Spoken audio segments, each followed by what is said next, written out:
ख़वातीन की सेहत के लिए ये टोटके बहुत ही काम आएंगे। अस्सलामुअलैकुम। हमारे चैनल पर आप सबको खुशामदीद। जिस्म से जहरीले मादों को निकालने के लिए वाफर मिकदार में पानी पिएं।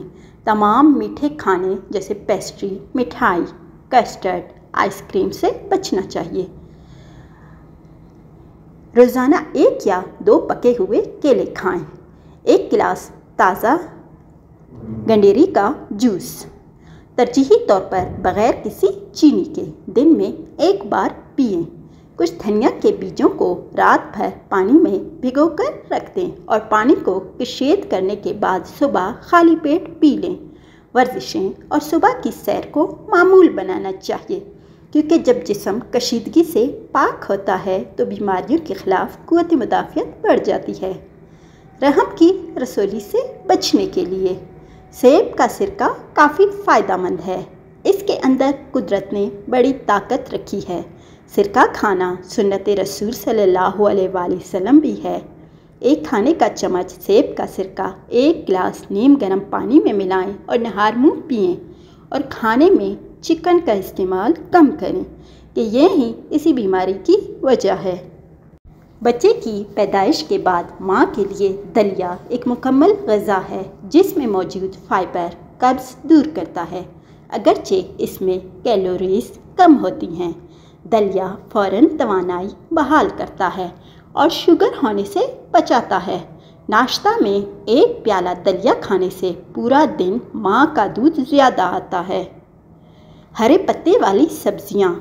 दूध पिलाने वाली माएँ खून की कमी का शिकार हो जाती हैं। इनके लिए हरे पत्ती वाली सब्जियां बहुत फ़ायदेमंद ग़िज़ाएँ हैं। पालक में ऐसे अज्जा पाए जाते हैं जो कि ब्रेस्ट कैंसर से महफूज रखते हैं। सौंफ के इस्तेमाल से न सिर्फ दूध ज़्यादा बनता है, बल्कि इससे बच्चे का हाजमा भी ठीक रहता है। 1 कप गर्म पानी में सौंफ भिगो दें। आधे घंटे के लिए ढककर रख दें। बाद अज़ां इस पानी को छानकर दिन में 2 से 3 बार इस्तेमाल करें। इसके अलावा सौंफ, ज़ीरा और मिश्री हम वज़न पीस कर एक बोतल में डालकर रख दें। इसका 1 छोटा चम्मच रोज़ाना 3 बार 1 कप दूध के साथ इस्तेमाल करें।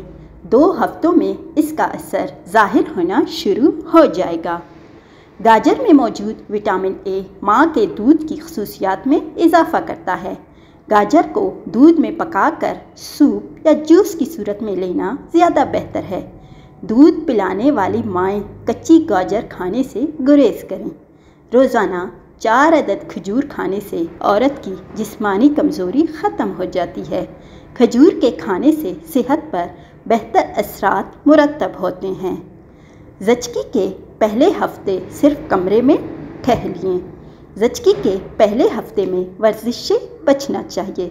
सिर्फ कमरे में टहलना काफ़ी होता है। हमल के दौरान वज़न में इजाफे से फ़िक्रमंद नहीं होना चाहिए। रफ्ता रफ्ता इजाफ़ा कम हो जाएगा। अगर आपको ये वीडियो अच्छी लगे तो प्लीज़ इसे लाइक करें और अपने दोस्तों के साथ शेयर करें। Thank you.